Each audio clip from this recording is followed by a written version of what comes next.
What's up, you guys? Sean Ross Sapp here with the name you know, and you're about to know him a lot more. We're talking one of the greatest wrestlers in the country, in the world right now, fresh off a national championship. We got Gable Steveson, and you're making some news already in the world of pro wrestling before you've ever even stepped foot in a squared circle. Well, what are you doing out here, man? I'm just doing my thing. To be honest, it's hard to explain. I mean, just the connections that I have, taking the pictures with Brock Lesnar and Paul Heyman, knowing those guys early on, and just having that fan base to tweet at kind of grew me into a different person. So it's crazy that I'm stepping into this realm maybe soon, and that I'm building a fan base already. So it's nice to see. So someone with your pedigree saying something like what you said, which is, I'm going to be the biggest star WWE has ever had, that gets an awful lot of people excited, specifically because of the name that you mentioned, Brock Lesnar. There's a lot of comparisons there because of your size and because of your background. Is this something that you've eyed for a long time? Yes, it's something from growing up. I always wanted to do this, and I think it's a big deal for me to get into this side. And just like I mentioned before, knowing Lesnar and having the comparisons there is a great thing too. And I also enjoy The Rock and everything he does. He's one of my favorites besides Brock. But I mean, yeah, it's always been a dream of mine to enter the stage, and so hopefully we get into it and the announcement comes here or there. So you mentioned The Rock, and we had talked Brock Lesnar. Was there anybody else like that maybe inspired you early on? Even if it, like, I mean, we see people like Chad Gable, who is Chad Betts, and of course there's been Kurt Angle. A lot of really decorated amateur wrestlers have stepped into pro wrestling and succeeded. Were there anybody, whether they had that background or not, that maybe you looked at and you're like, man, that person's entertaining, and maybe even influenced you a little bit? Because we see that in your presentation an awful lot. I think Lesnar was really the first that caught my eye, because I mean he's been the greatest of all time for a while now, and I've always enjoyed watching Lesnar. I watched him in all the UFC fights, all the WWE championships, but also one person that has like really influenced my go-to with this is The Rock.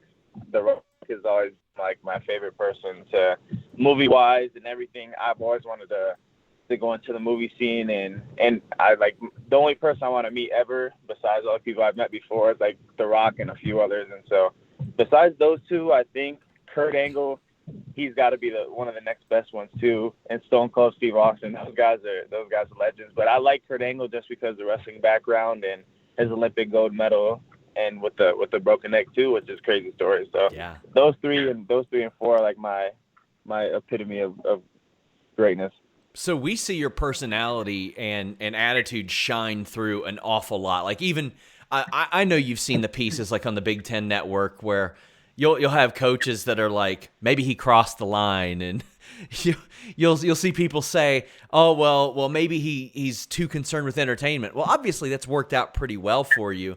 Is that natural for you? Does that just come through in what you do?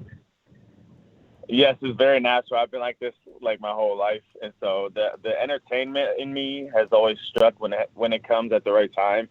And so I don't even think about a lot of things. I just, when mid match something will pop up, and I'll see it, and I'll adjust, and I'll do a little something to get the crowd into it.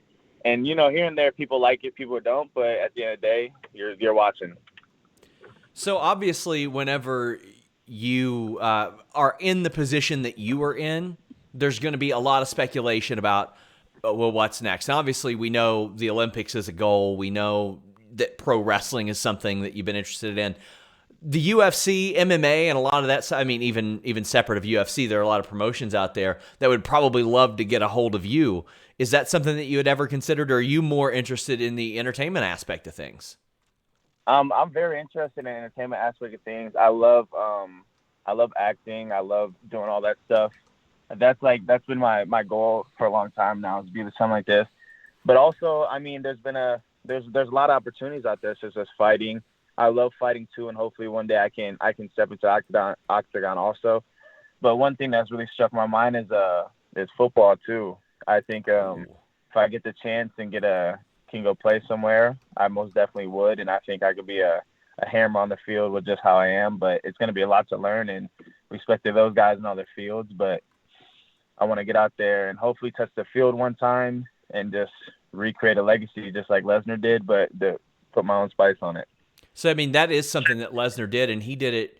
I mean, it's wild to think that like mid-20s is later in life, but a lot of people said, well, if he had done it when he was younger, he probably would have made the team. Is that something that sticks out in your mind, seeing kind of the path that he went on and how that ended up?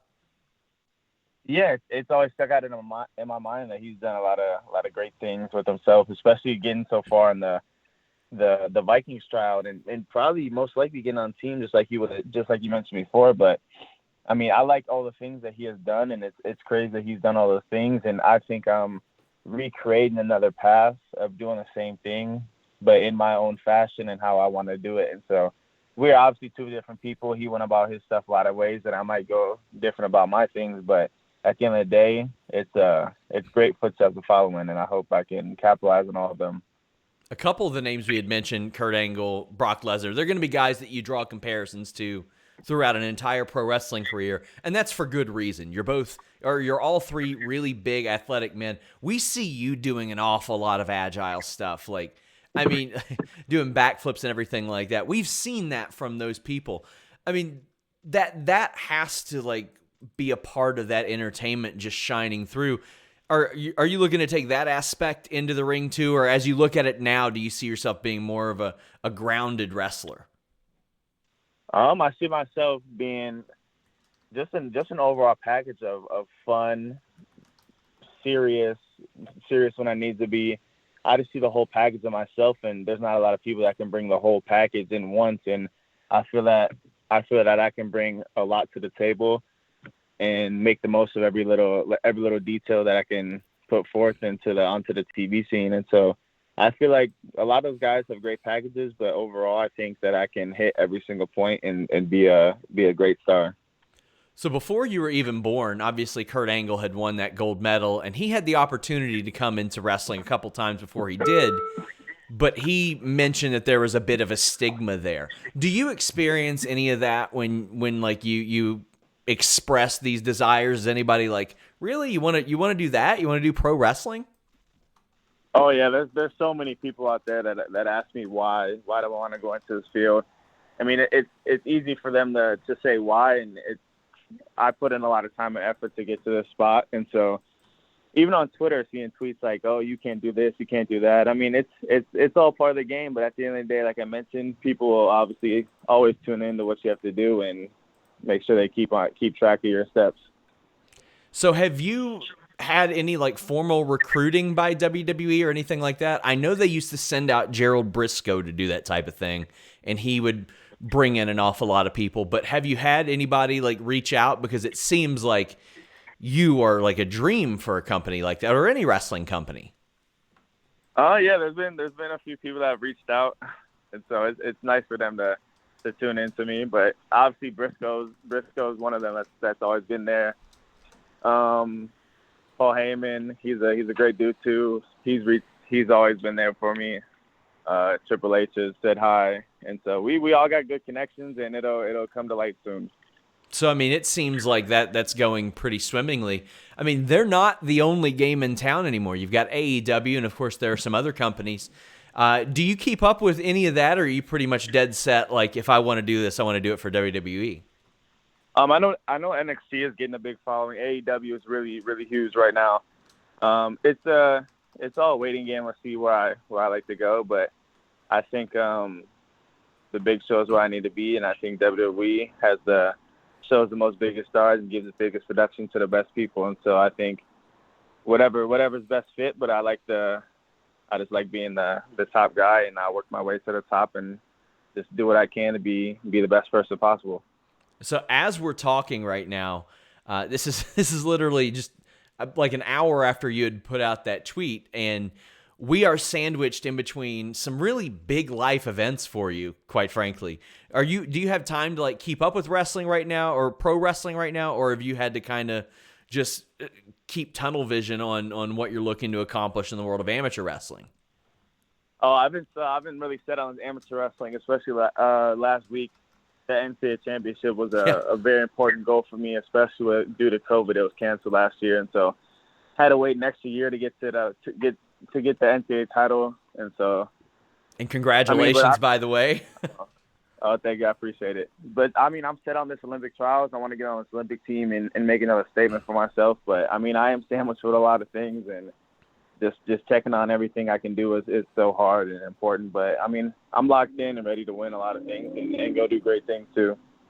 And as we wrap up, just a few more. Like, when you dream of being a pro wrestler, and boy, is that a realistic dream. It really is for you. Like, do you have a finishing move in mind? Do you have any particular things that you can envision? Like, we hear of people saying, like, I envision myself doing this at WrestleMania. I envision myself doing this move when I grew up. Do you have any of that? The main thing I envision is WrestleMania. I mean, everybody can say this, but having when there's a lot of fans that can be back in the crowds, having that rush of going out there in front of that 40,000 plus people and having your name called as one of those numbers is probably like the best thing for me to look at. Finishing moves, I'm not really sure, but I think I can come up with one really quick just because wrestling brings a lot of them. But my main thing is that WrestleMania spotlight, and running out in front of them thousands of people is going to be crazy. That's going to be the ultimate rush ever. You a fan of Bad Bunny? Yeah. He's on WrestleMania this year. I know. I love Bad Bunny. He's him and J Balvin are great artists, so I like all of them. Gable Steveson, you are such a busy, successful man. I reached out to you cold. I want to thank you so much for being generous, and I hope I get to speak with you again. Again, a big congratulations on the national title, and quite frankly, I think you're going to be bringing home some Olympic gold for us too. I hope so. I mean, time will tell. I'm determined and I'm ready, and I'm good to go as always. Guys, make sure you follow him over at G Steveson on Twitter. His tweet took the wrestling world by storm, and I was able to reach out to him. Gable, thank you so much. Yes, thank you for calling. Until next time, guys, we're out.